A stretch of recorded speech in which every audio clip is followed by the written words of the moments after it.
So, being diagnosed with autism later in life has a lot of challenges on top of the challenges of being born autistic. And I want to go back and talk about my childhood and my history and the things that I experienced and what I can remember.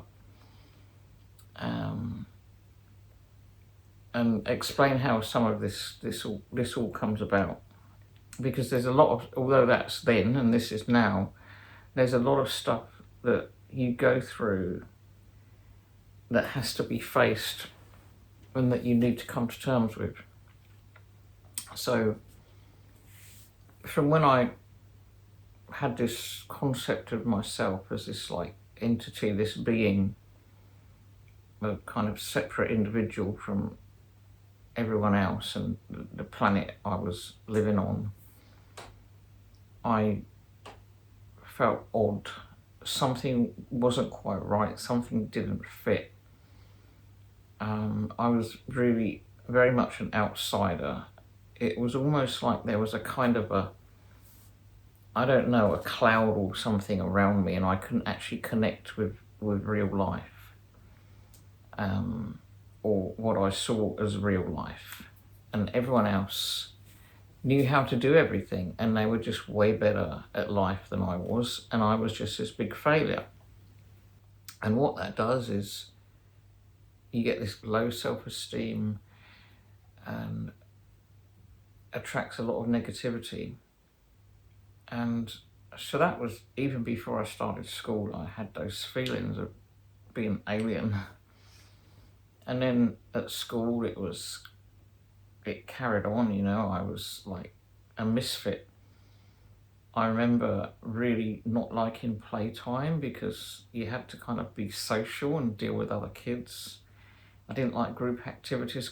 I was afraid to sort of speak even a lot then. And I hated summer. I hated summer because you had to be outside and you had to be socialising with other kids. And it wasn't just that. It was not that it was harder to hide, because that's what I did. I spent a lot of my life hiding. It was because the light, the bright light and the heat, I was so hypersensitive to a lot of these things. And I still am. Like, summer was kind of a nightmare. If you were inside reading a book or hiding in a shady corner or somewhere quietly by yourself, you're like a weird kid. I mean, I always was anyway, but I even thought I looked like an alien. And all of this stuff didn't improve. It kind of got more intense as I grew older, the feeling of being outside everything.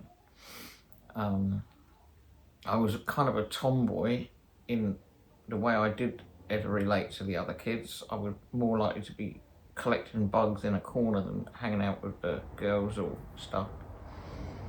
And then as I approached like teenagehood, I carried on hiding, but it became more difficult. As you get older, people ask more questions and you have to face more things. And I didn't understand, although I was always intelligent beyond my years, I was, in a lot of ways, I was a lot younger than my years, like hormonally, and all the feelings about boys and stuff like that. I didn't get those really until way later. And even then, it wasn't really like other people. I didn't understand how people would go crazy over someone they hadn't actually met or didn't know. I could understand the music stuff. I didn't get the whole pop star thing.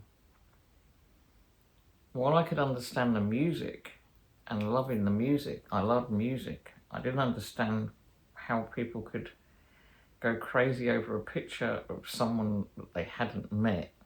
I don't know, I've never been able to do that. Because I tend to feel people more than see people, if that makes sense.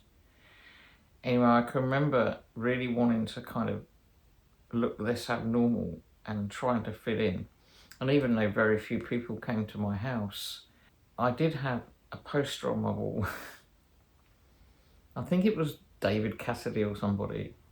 And I only put it there to be like everyone else. It came out of a magazine or something, or somebody might have given it to me. Anyway, I used to look at this poster and it used to make me feel real strange, like real creeped out, because I couldn't connect with it. It was like, why is this picture on my wall, even though I put it there? What does it mean? It made me feel like this kind of nausea, like this weird sick feeling inside, this like unease. And even to this day, like if I have to dress how I'm not comfortable, or have things around it I'm not comfortable with, that don't feel real, that don't feel right to me, I get that same sort of nausea and sickness. And I don't know, it's really hard to explain. But you do this, but if you're trying to fit in, you're trying to be this person, this kind of normal person, and in doing that, you get lost. You lose who you really are. And it's no wonder there's so many like misdiagnoses around late diagnosed autism.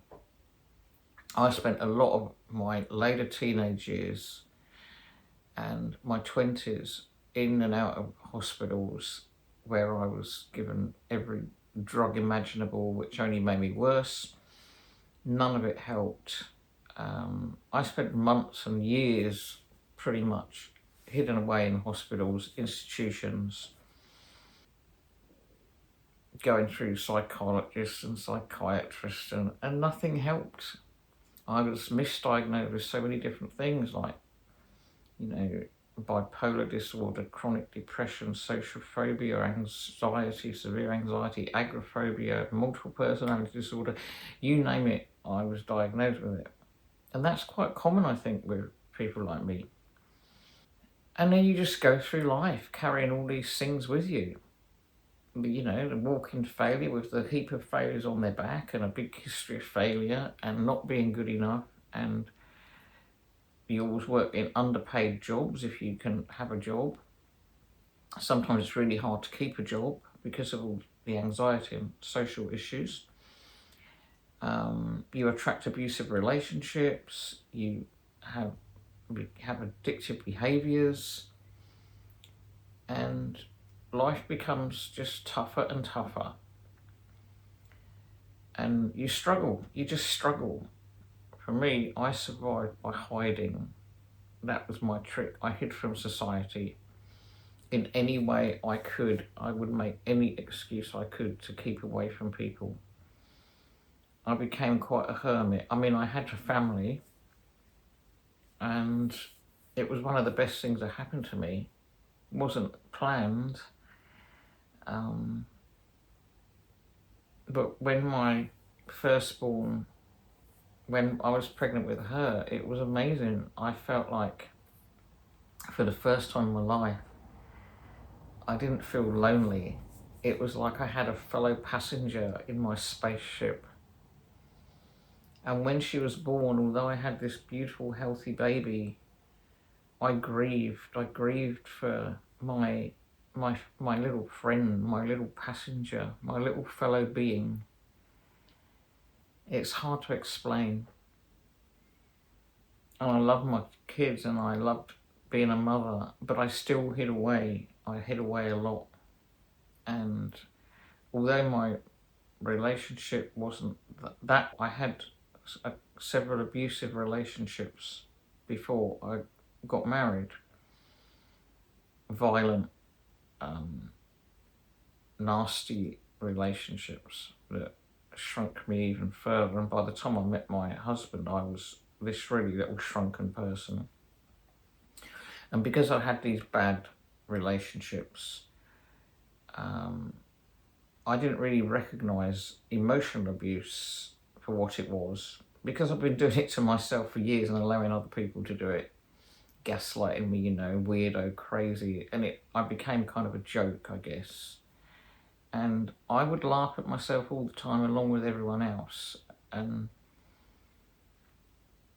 in the end, I couldn't deal with be in my life anymore, and I ran away, like a big escape. I'd run away a lot in my life, but that was a big one. And even then, you know, running away, I ran away to the other end of the planet with 4 young children. On my own, I didn't know anyone or anything. It was extreme behaviour. An extreme version of when I used to run away as a tiny little kid and hide in a big dip in our old bed and cover myself up, or run and hide in the field in a fort I'd built or something. But because I'd always felt like this outsider, I'd never felt like I belonged. I guess running away to the other end of the planet, to a strange country where I knew no one, was not really that different to being me in my life anyway, which is kind of weird. And even after that, I mean, I struggled. I had to survive. In some ways, it kind of saved my life, because I think I was drowning before. But I had to find a way of surviving, and I still managed to hide pretty much a lot of the time. I mean, I did have jobs outside the house, working with autistic kids, and then working with adults who had psychological, mental issues, mental health problems, or dementia. And I was good at that. I loved that. I relate to what I call edge dwellers, or other people, otherness, quite well. And I feel a connection. But the other side is you get bullied a lot by other staff, and that was hard. And it was kind of a lot of mixture of all of this that led up to, I had several burnouts in my life, but the last one I had was like 2 years ago now, really. And it was like, I was working so hard. I just worked all my life and kept going and going, because my brain can't tell my body to turn off. And I was working like 7 days a week. I had a job at home. I worked from home. I had a job outside the home. I was looking after the home and garden on my own, helping my grandchildren. And I just pretty much burnt out. I got to the point where I could hardly get out of bed. And my daughter dragged me kicking and screaming to the doctor. I avoid the medical profession I did for years. And anyway, I ended up going to the doctor and was told I had to stay away from work, that I was going burnt out. And anyway, I made a lot of mistakes. I'm going to make another separate video about the burnout, because that's another big thing. And it's a subject of its own. And I want to talk about the mistakes I made and how that affected my recovery. I am actually still going through burnout now. It has stages and it goes in cycles, and you have to learn so much in order to help yourself and bring yourself back a bit and prevent it keeping going and going and getting worse and worse. But it was the burnout that led me to being diagnosed. And I am so thankful that that happened. Even though, as I said before, there's a lot of grief, there's a lot of anger and sadness attached to late diagnosed autism and ADHD. But there's also this kind of joy and this euphoria that you can actually finally get to know yourself and who you are and forgive yourself. You have to start forgiving yourself. That's a brief version of my history and some of the things I experienced as a child and everything. And then the burnout that led to this accidental diagnosis. It was accidental. I was given some free counselling sessions and then referred to a psychologist, and the subject of autism came up. I remember my daughter, my firstborn, my little spaceship passenger, talking to her after the first session I had with a psychologist and asking me how I got on. And I said, oh, you know, it was pretty okay. They were doing a lot of backstory stuff. But I said, it was really weird though. They said that they believed I was autistic. And she said, why do you think that's weird? And I said, well, not in a bad way, you know, not in a negative way, but because, you know, how can I be autistic? And she said, I've known for years that you are, and I'm convinced you're autistic, but no one had really told me because my mental health was so fragile. I mean, I think it would have been a good thing, but there we are. So then I was encouraged by my GP and my family and the counsellor and psychologist to go through the diagnosis process, which I did. And I was diagnosed. It takes a long time, you know, there's a lot to do. And I want to talk about that because when autism comes up, that subject of autism, because of how we are, research it to the nth degree. Everything gets researched within an inch of its life. As you start to do that, you recognise yourself, especially if you connect with other late diagnosed autistic adults, which I did online, eventually through a couple of really good forums. And when you know, you really do. You recognise yourself, other people like you recognise you, and there's this massive fear as you approach diagnosis and you're going through the process that they're going to tell you you're not autistic. You know, you're going to go through all this stuff, and it can be months up to a year or so, and then you're going to get this final interview and the person's going to say, oh no, sorry, no autism for you, you're just a weirdo, go back in your hole, not today, thank you. That fear is huge, and you convince yourself, you try to convince yourself that you've got it wrong, that you're actually not autistic. You have massive imposter syndrome. You do the test over and over and over and try and get the lowest score you possibly can, and it still comes out sky high, and you know. So when you do get the actual diagnosis, it's quite a relief. But as I said, all the other stuff comes with it. So that's where we're at now. And this is that part of the journey. And I'll talk about burnout in a future video and other things, you know, the joys, like, as I said, the challenges and all the things that come with the diagnosis once you've got it. And it's not all bad. I mean, there's so much good, because I love my weirdness. I love who I am. I love, as I said before, my broccoli brain. And I'm learning to embrace that.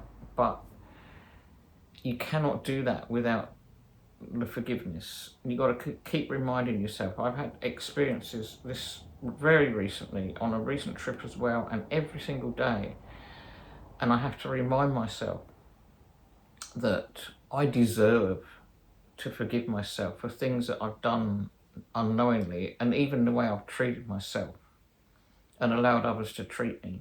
It's not excuses, it's facing things as they are and as they've been.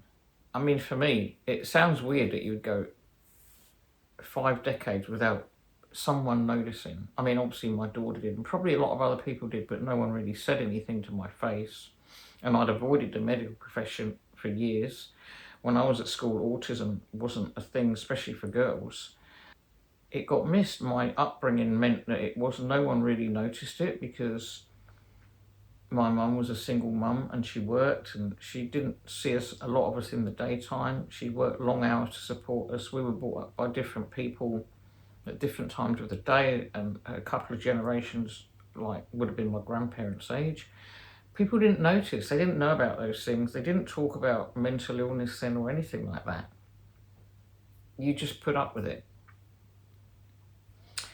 Anyway, I've rambled on long enough. I hope it hasn't been too, tangential. And if you recognise any of this, or yourself in any of this, please then reach out if you want to. I have a new toy. This is my Fiddlestick, I call it.